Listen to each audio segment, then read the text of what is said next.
तो दोस्तों आज हो गया है 14 फरवरी 2026 दिन शनिवार। तो आज के बिहार और देश की 50 बड़ी खबरों की बात करेंगे, लेकिन उससे पहले बात करते हैं आज की ब्रेकिंग न्यूज पर। चार्टर्ड प्लेन से उड़ते हैं बिहार के अधिकारी, राजद विधायक राहुल शर्मा का सनसनीखेज खुलासा, सीएम नीतीश से बड़ी मांग। बिहार में कोर्ट को उड़ाने की फिर से मिली धमकी, बक्सर और पूर्णिया सिविल कोर्ट को उड़ाने की धमकी, पुलिस ने एहतियातन कोर्ट परिसर को कराया खाली।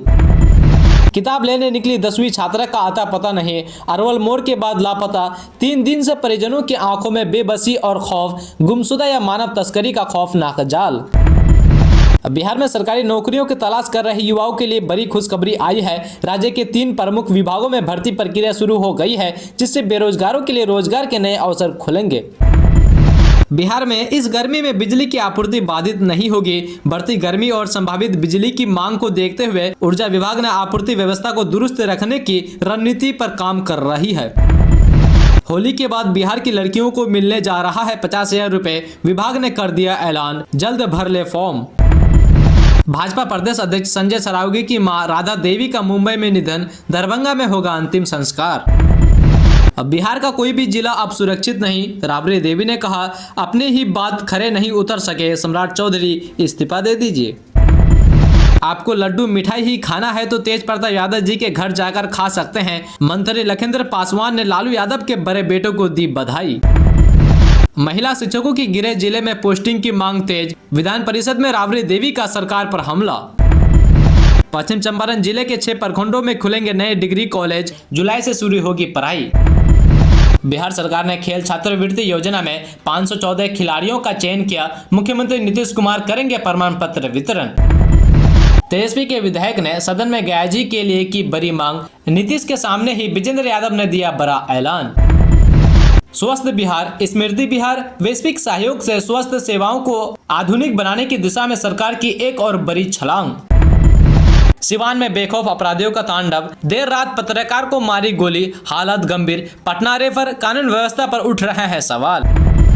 बिहार विधानसभा में अनुसरण समिति को लेकर हंगामा, 5 साल से बैठक नहीं होने पर उठा सवाल, जाने मंत्री ने क्या दिया जवाब। होली से पहले शराब तस्करों पर बड़ा एक्शन, लाखों की विदेशी मदिरा जब्त, काऊ मेट में लपेट कर ला रहे थे काटन। नाबालिग पर छाया प्रेम का खुमार, युवक के साथ भागकर रचाई शादी, परिजनों ने दर्ज कराया अपहरण का केस। बिहार में अब सरकारी जमीन के मामले में नहीं चलेगी ढिलाई, अधिकारियों को दिया सख्त आदेश। ट्रेड के बाद ट्रम्प के साथ एक और डील पर बन रही है बात, अगर अमेरिका मान गया तो भारत की ये शर्तें तो घट जाएंगे आपके घर का बिजली। जेडीयू में होगी आरसीपी सिंह की वापसी, ललन सिंह के दोस्त ने दिया बड़ा बयान। पटना में कोचिंग की छत से गिरकर छात्रा की मौत, सीसीटीवी में दिखे 2 लड़के, पिता बोले हत्या हुई है। अंतिम संस्कार की हो रही थी तैयारी, पुलिस आई और सबको लेकर चली गई। बिहार में ये क्या हो रहा है। बिहार के पूर्णिया से सांसद पप्पू यादव को शुक्रवार को बड़ी कानूनी राहत मिली है। एमपी एमएलए कोर्ट ने उन्हें जमानत दे दी है। हाल ही में पटना पुलिस ने 1995 से जुड़े एक पुराने मामले में उनकी गिरफ्तारी की थी। बिहार के 5 जिलों में कैंसर पीड़ितों को 65 करोड़ 40 लाख रुपए की सहायता, विधानसभा में सरकार का खुलासा। सड़क पर मौत का तांडव, गन्ना लदे अनियंत्रित ट्रैक्टर ने बाइक सवार को रौंदा, मंजर देख लोगों की उड़ गए होश। बिहार के बक्सर स्थित व्यवहार न्यायालय को बुधवार को एक ईमेल के जरिए बम से उड़ाने की धमकी मिली थी, जिसमें दोपहर 1:15 में 14 धमाके करने का दावा किया गया था। इस सनसनीखेज सूचना के बाद पूरे न्यायालय परिसर में अफरा तफरी मच गई, जिसके बाद प्रशासन ने एहतियातन न्यायिक कार्य रोककर पूरे परिसर को खाली करा लिया। स्वास्थ्य सुधार की दिशा में बड़ी पहल, बिहार सरकार और गेट्स फाउंडेशन के बीच MOU पर हस्ताक्षर, हेल्थ केयर में आएगी बड़ी क्रांति।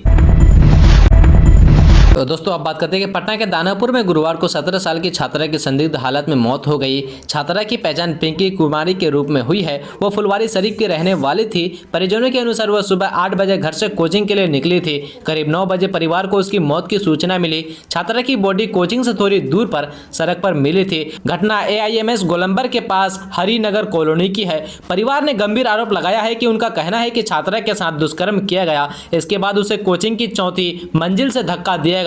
मीडिया से बातचीत में पिता ने बताया कि जब वो मौके पर पहुंचे तो शरीर पर चोट के निशान थे। उन्होंने हत्या की आशंका जताई और निष्पक्ष जांच की मांग की है। दोस्तों अब बात करते हैं सड़क निर्माण के दौरान मोहल्ले में जल जमाव की समस्या को लेकर बिहार सरकार ने बड़ा निर्णय लिया है। उद्योग एवं सड़क निर्माण विभाग के मंत्री दिलीप जायसवाल ने बिहार विधानसभा में कहा कि अब सड़क निर्माण के कारण आसपास के घरों में पानी भरने की समस्या नहीं होगी। इसकी जानकारी उन्होंने अपने एक पोस्ट के जरिए किया है। मंत्री ने बताया कि OPRMS फेज 3 के तहत नई व्यवस्था लागू की जा रही है। इसके तहत सड़क की पहली सतह हटाकर संतुलित स्तर पर दोबारा निर्माण किया जाएगा। इससे सड़क की ऊंचाई अनावश्यक रूप से नहीं बढ़ेगी और आसपास के घरों व गलियारों में वर्षा का पानी जमाव नहीं होगा। उन्होंने कहा कि अक्सर सड़कों के सुदृढ़ीकरण के दौरान बार बार नई परत चढ़ा दी जाती है, जिससे सड़क का स्तर ऊंचा हो जाता है। परिणामों स्वरूप बरसात के समय पानी घरों और दुकानों में घुस जाता है। इस समस्या को दूर करने के लिए अब तकनीकी सुधारों के साथ निर्माण कार्य किया जाएगा।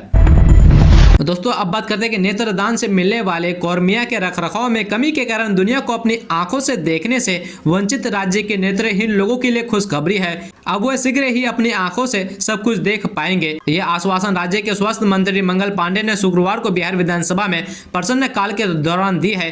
अंगदान के तहत मिलने वाली कॉर्निया को सुरक्षित रखने और उसके प्रत्यारोपण के लिए सरकार 3 माह में व्यवस्था कर लेगी। भाजपा के विधायक विजय कुमार खेमका ने आज बिहार विधानसभा में तारांकित प्रश्न के दौरान यह मामला उठाया था। उन्होंने सदन को जानकारी दी और मुख्यमंत्री नीतीश कुमार और स्वास्थ्य मंत्री मंगल पांडे ने नेत्रहीनों को यह विश्वास दिलाया था कि अब वे विकसित बिहार की अपनी आंखों से देखेंगे। ये नेत्रहीन आत्मनिर्भर होकर और आत्मनिर्भर बिहार को देखना चाहते हैं। इसे सरकार अब पूरा करने वाली है। स्वास्थ्य मंत्री मंगल पांडे ने सदन को जानकारी दी कि विधायक महोदय की चिंता वाजिब है, सरकार भी चिंता है। सरकार शीघ्र ही कॉर्निया को सुरक्षित रखने की व्यवस्था और उससे संबंधित उपकरण की व्यवस्था करने जा रही है। अब शीघ्र ही नेत्रहीन का सपना पूरा होगा। दोस्तों अब बात करते हैं कि नालंदा में पुलिस ने साइबर ठगी करने वाले एक गिरोह का पर्दाफाश किया है। यह गिरोह भोले भाले युवक को व्हाट्सएप पर सुंदर लड़कियों के फोटो भेजकर उन्हें जाल में फंसाता था। आरोपियों द्वारा युवक को साथ रहने और गर्भवती करने जैसी बातों का लालच देकर मोटी रकम ऐंठी जाती थी। गुरुवार को पुलिस ने कार्रवाई करते हुए 5 साइबर ठगों को रंगे हाथ गिरफ्तार किया। इनमें एक नाबालिग भी शामिल है। थाना अध्यक्ष धर्मेंद्र कुशवाहा ने बताया कि पुलिस को गुप्त सूचना मिली थी कि सुंदरपुर और बरिठ गाँव के बीच खेत खलियान में कुछ लोग बैठकर साइबर ठगी कर रहे हैं। सूचना मिलते ही पुलिस अधीक्षक XP ने स्पेशल टीम बनाया। टीम ने बताए गए स्थान पर छापेमारी की और सभी आरोपियों को ठगी के उपकरणों के साथ पकड़ लिया।